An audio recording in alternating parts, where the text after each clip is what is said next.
વરસાદને લઈને અંબાલાલ પટેલની આગાહી 24 કલાકમાં અમદાવાદ અને ગાંધીનગરમાં વરસાદી ઝાપટાની શક્યતા 48 કલાકમાં અમદાવાદ અને ગાંધીનગરમાં 2 ઇંચથી વધુ વરસાદની શક્યતા દક્ષિણ ગુજરાતના ભાગોમાં ભારે વરસાદી ઝાપટા પડી શકે છે પંચમહાલના ભાગોમાં ભારેથી અતિ ભારે વરસાદની શક્યતા પંચમહાલના ભાગોમાં 3 થી 4 ઇંચ વરસાદ ખાબકી શકે છે ઉત્તર ગુજરાતના ભાગોમાં ભારે વરસાદની શક્યતા છે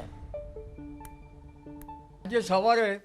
લગભગ ગાંધીનગરના ભાગોમાં વરસાદ થવામાં છે એટલે આગામી 24 કલાકમાં અમદાવાદ ગાંધીનગરના ભાગોમાં ભારે વરસાદ ઝાપટા પડવાની શક્યતા રહેશે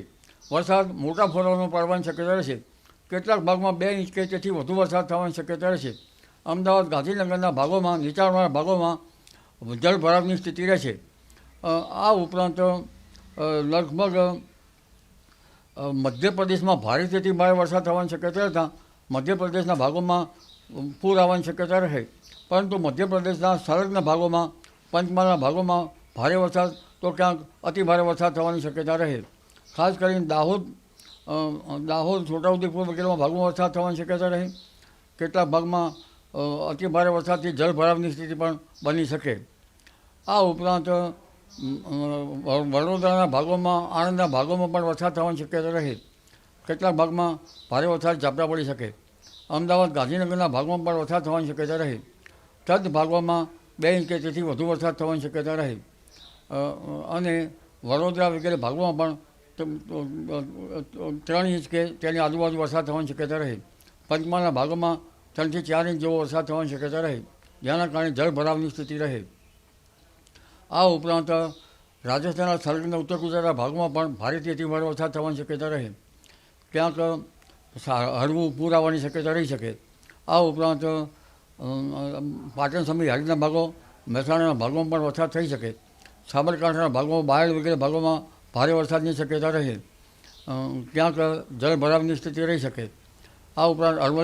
અરવલ્લીના ભાગોમાં પણ ભારે વરસાદ રહી શકે તદ ભાગમાં 3 કે 4 ઇંચ જેવો વરસાદ થઈ શકે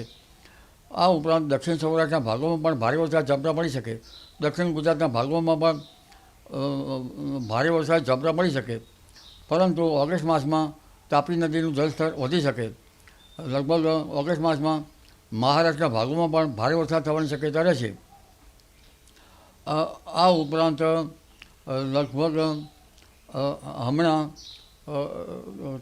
તારીખ 13 સુધીમાં વરસાદનું જોર રહી શકે 14-15થી વરસાદનું જોર ઘટી શકે પરંતુ આ અરસામાં પણ મધ્યપ્રદેશમાં ભારેથી અતિ ભારે વરસાદ થતાં નર્મદાના જળસ્તરમાં વધારો થઈ શકે એટલે ઉલ્લેખનીય છે કે આગામી 48 કલાક ગુજરાતના ઘણા ભાગો માટે સાચવવા જેવા છે ખાસ કરીને ખેડૂત ભાઈઓએ ખેતરમાં પાણીનો જળભરાવ થાય તો તેને નિકાલની વ્યવસ્થા કરવી યોગ્ય રહે અને નીચાણવાળા ભાગોમાં પાણી ઓછો વરસાદ રહે પણ પાણીનો ભરાવો તો થઈ જ જતો હોય છે આ ઉપરાંત આ નક્ષત્રનું પાણી સારું ગણાતું નથી આ નક્ષત્રમાં મોટા ફોરાનો વરસાદ થાય છે જે ભેજગાહી હોય છે એટલે પાલ જેવા ભાગોમાં જ્યાં બિનપેટ ઘઉં થતા હોય છે ત્યાં આ વરસાદ ભેજ સંગ્રહ કરી શકે ભેજ જમીન સંગ્રહ કરી શકે તેવું પાણી હોય છે અને તારીખ 17, 18, 19માં પણ વરસાદી ઝાપટા પડવાની શક્યતા છે મઘા નક્ષત્રનું વરસાદી પાણી સારું ગણાય છે તારીખ 23 થી 28માં ઓગસ્ટમાં પણ વરસાદી ઝાપટા પડવાની શક્યતા રહેશે પરંતુ સપ્ટેમ્બર માસમાં ભારે વરસાદ ઝાપટા પડવાની શક્યતા રહેશે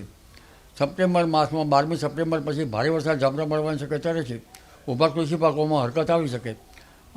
ખેતરમાં પડેલા પાત્રામાં ઝેરી જીવજંતુનો ત્રાસી રહે જ્યાં વરસાદ નથી થયો તો પોરબંદર અને દ્વારકાના ભાગોમાં ત્યાં પણ લગભગ સપ્ટેમ્બર માસમાં અરબ સાગર સક્રિય થવાની શક્યતા રહેતા કંઈક અંશે વરસાદ થઈ શકે એટલે સપ્ટેમ્બર માસમાં હવાના હળવા દબાણ ઊભા થવાથી લગભગ બંગાળ સાગર અને અરબ સાગર પણ સક્રિય રહી શકે જી તો અલગ અલગ જિલ્લામાં વરસાદની આગાહી કરવામાં આવી છે મધ્ય ગુજરાતના ભાગોમાં વરસાદી ઝાપટાની આગાહી છે અને આજે અમદાવાદ અને ગાંધીનગરમાં વરસાદની આગાહી કરવામાં આવી છે